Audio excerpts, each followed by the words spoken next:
నమస్కారం గురుగారు. నమస్తే అమ్మా. ఫిబ్రవరి మాసంలో ధనుసు రాశి వారికి, మకర రాశి వారికి సంతానపరంగా, వివాహపరంగా, అలాగే ఆర్థిక పరంగా ఎలా ఉండబోతుంది? వారు ఎలాంటి పరిహారాలు చేసుకోవాలి గురుగారు?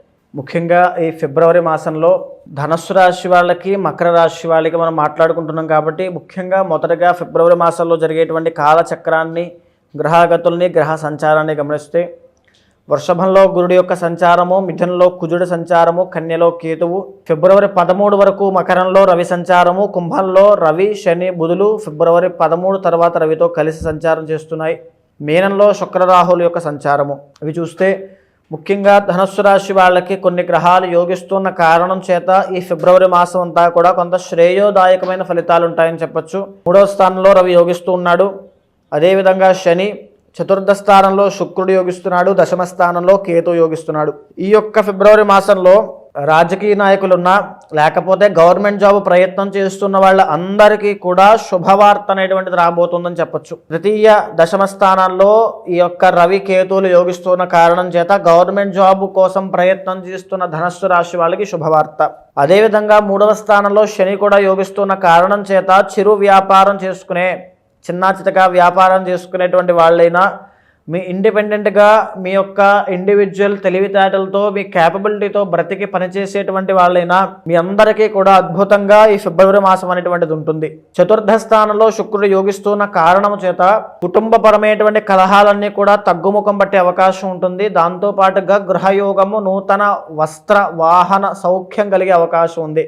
వాహనాన్నైనా కొంటారు, నూతన వస్త్రాలు, నూతన వస్తువులు కొనుగోలు చేసి అనుభవించేటువంటి వస్తు యోగం అనేటువంటిది ఉంది. దశమ స్థానంలో కేతు యొక్క సంచారము చేత ఎవరైనా సరే ఏ ఫీల్డ్ ఆఫ్ వర్క్లో మీరు పనిచేస్తున్నప్పటికీ కూడా అందులో అభివృద్ధి ఉంటుంది తప్ప తగ్గుముఖం అనేటువంటిది లేదు. అయితే ఇక జాగ్రత్తగా ఉండాల్సినటువంటి అంశములు, 4వ స్థానంలో రాహు యొక్క సంచారం యోగిస్తుండడం చేత భార్య లేదా భర్త సంబంధించినటువంటి వైవాహిక జీవిత సమస్య విషయంలో కాస్త జాగ్రత్తగా ఉండాలి. లేకపోతే ఇబ్బందులు అనేటువంటివి ఉంటాయి. మనస్పర్ధలు, మిస్అండర్స్టాండింగ్స్ ఉంటాయి. అది కూడా పెద్ద మేజర్గా ఏమీ కాదు, ఓకే ఉంటాయి కాబట్టి మనం చెప్పుకోవాలి కాబట్టి ఖచ్చితంగా ఉంటాయి. అదేవిధంగా 3వ స్థానంలో బుధుడు అనేటువంటి గ్రహము మీకు యోగించడం లేదు. దీనివల్ల మీ యొక్క తెలివితేటలను ఇంకా పెంచుకునే ప్రయత్నం చేయండి. ప్రతి నిమిషము ఒక మందబుద్ధితో కాకుండా చాకచక్యంగా తెలివితేటలతో మీరు మాట్లాడగలిగితే, లేదా మీ యొక్క ఆలోచన విషయంలో మీ జీవితాన్ని ప్రణాళిక వేసుకోగలిగితే ఇంకా మీ జీవితం ఆనందమయంగా ఉంటుందని చెప్పచ్చు. అదేవిధంగా ధనుస్సు రాశి వాళ్ళకి గురుగ్రహం అనేటువంటిది అంత యోగించడం లేని కారణంగా ఆర్థిక విషయాల్లో సామాన్యంగా ఉంటుంది. ఇప్పుడు ఎలా ఉన్నారో ఇప్పటిదాకా పెద్ద మార్పులేమీ ఉండవు. అదేవిధంగా కుజుడి యొక్క సంచారం కూడా అంత యోగించడం లేదు కారణం చేత వాహన ప్రమాదాల విషయంలో జాగ్రత్తగా ఉండండి. ఆరోగ్యం జాగ్రత్త, గాయాలు పాలయ్యేటువంటి అవకాశం ఉంటుంది. సో అయితే ధనుస్సు రాశి వాళ్ళకి మేజర్గా ఇబ్బంది అనేటువంటిది, పెద్ద ప్రమాదాలు ఏమీ కాదు, అన్నీ కూడా మైనర్ ప్రాబ్లమ్సే ఉన్నాయి. సో ఇలా చూసుకుంటే ధనుస్సు రాశి వాళ్ళు ఈ మాసం అంతా కూడా సానుకూలమైన ఫలితాలతో చాలా పాజిటివ్గానే ఉంటారు. ఆర్థిక పరంగా పెద్ద మార్పులు కూడా రావట్లేదు కాబట్టి సో ప్రతినిత్యము గణపతి యొక్క ఆరాధన చేసినట్లయితే ఏ పని పట్టుకున్నా అందులో కార్య విజయం అనేటువంటిది కలుగుతుంది. రావాల్సిన డబ్బులైనా, అవ్వాల్సిన పనులైనా చాలా తొందరగా అయిపోయే అవకాశం ఉంటుంది. మకర రాశి వారికి విద్యాపరంగా, విదేశీ పరంగా, ఆరోగ్యపరంగా ఎలా ఉండబోతుంది? ఎలాంటి జాగ్రత్తలు పాటించాల్సిన అవసరం ఉందంటారు? మకర రాశి వాళ్ళకి అద్భుతమైనటువంటి ఈ యొక్క మాస ఫలితాలు అనేటువంటివి ఉండబోతున్నాయి. ఎందుకంటే సరిగా 2వ స్థానంలో బుధుడు యోగిస్తున్న కారణం చేత ఇది చాలా గొప్ప యోగం అండి. ఎవరైతే మాట ద్వారా బ్రతికేటువంటి ప్రొఫెషన్స్ ఉంటాయో, ఐదర్ లాయర్ అవ్వచ్చు, ఆస్ట్రాలజర్స్ అవ్వచ్చు, లేకపోతే మరి ఇతర ఏవైనటువంటి ఏ వృత్తులైనా సరే వాళ్ళు అద్భుతంగా రాణించేటువంటి ఈ రోజులు ఇవి. అదేవిధంగా 3వ స్థానంలో శుక్ర, రాహువులు, చేతి వృత్తి వ్యాపారం చేసుకునే వాళ్ళు, సినీ, కళా, నాటక రంగం వాళ్ళకి అందరికీ కూడా అద్భుతమైన యోగము. లవ్ మ్యారేజ్ చేసుకునే మకర రాశి వాళ్ళకి శుభవార్త ఇది. అదేవిధంగా 3వ స్థానంలో రాహు యోగిస్తున్న కారణము చేత మీరు పనిచేసే చోట మీ యొక్క పని బట్టి మీకు ఆ రికగ్నైజేషన్ అవ్వచ్చు, లేకపోతే ప్రశంసలు, అభినందనలు, తరువాత వారి యొక్క సహాయ సహకారాలు చాలా బాగుండే అవకాశం ఉంటుంది. 5వ స్థానంలో గురుడు యోగిస్తున్నాడు, అద్భుతమైన యోగం ఇది. దీని మూలన సంతాన సౌఖ్యం కలుగుతుంది. మీ యొక్క జీవన విధానాన్ని చూసి ఎంతోమంది ఇన్స్పైర్ అయ్యే అవకాశం ఉంటుంది.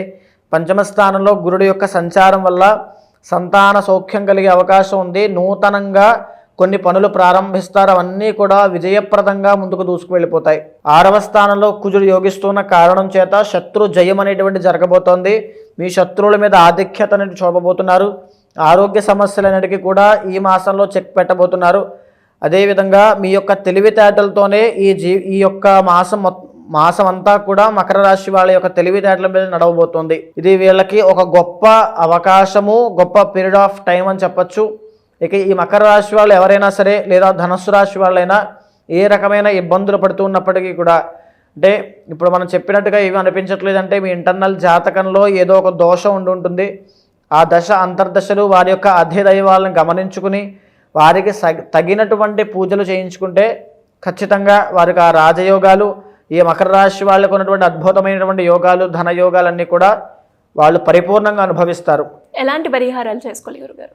మకర రాశి వాళ్ళకి గ్రహబలం అంతా కూడా బాగుంది. ఎటొచ్చి చిన్న చిన్న మైనర్ ప్రాబ్లమ్స్ ఉన్నాయి కాబట్టి నవగ్రహ ఆరాధన చేస్తే ఆ దోషాలు కూడా పోతాయి. అదేవిధంగా ఈ మకర రాశి వాళ్ళకి 2వ స్థానంలోనే రవి శని అనేటువంటి కలయిక 1 సంవత్సర కాలం తరువాత మళ్ళీ ఈ మకర రాశి వాళ్ళకి 2వ స్థానంలో కుంభంలో జరిగింది కాబట్టి మాట్లాడేటువంటి మాట విషయంలో అత్యంత జాగ్రత్త అవసరం. ఎవరికి కూడా మాట ఇవ్వద్దు, మాట తీసుకోవద్దు.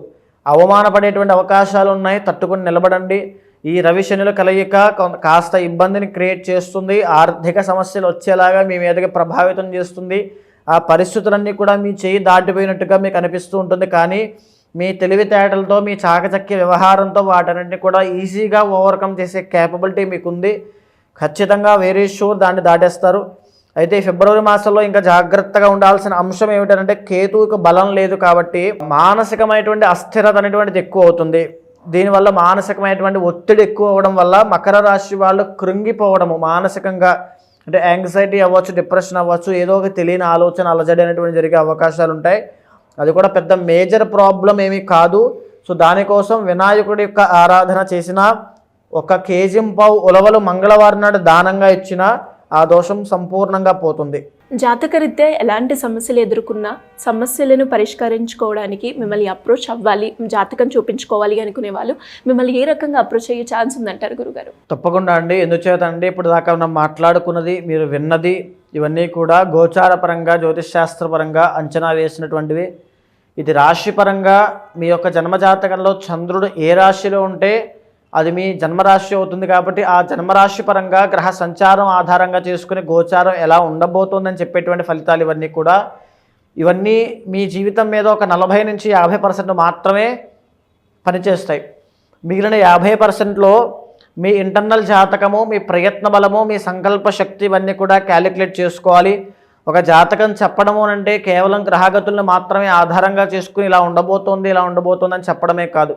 ఒక యాస్ట్రాలజర్గా మీతో మాట్లాడినప్పుడు మీ సమస్యలను మీతో మాట్లాడి మీకు మీ ఇష్టం ఏంటి, మీ అభీష్టం ఏంటి, మీ కోరిక ఏంటి, మీ సంకల్పం ఏంటో తెలుసుకుని ఒక ఫ్యామిలీ మెంబర్ లాగా మీకు ఆ కొన్ని సజెషన్స్ ఇవ్వగలిగితే, మీ ఆలోచన మార్చగలిగితే అప్పుడు మీ జీవితంలో ఒక అభివృద్ధి, ఒక పురోగతి అనేటువంటిది కనబడుతుంది. కాబట్టి ఎవరైనా సరే మీ జీవితం గురించి తెలుసుకోవాలి, ఆ ప్రాబ్లమ్స్ అన్ని సార్ట్అవుట్ అవ్వాలి అనుకున్నప్పుడు ఈ గోచార ఫలితంతో పాటుగా మీ ఇంటర్నల్ జాతకంలో ఉండేటువంటి సమస్యలనైనా లేకపోతే ఉండేటువంటి యోగాలనైనా అందిపుచ్చుకోవడానికి ఖచ్చితంగా ఎప్పుడు వస్తున్నాయి, ఎప్పుడు వెళ్ళిపోబోతున్నాయి తెలుసుకోవాలి.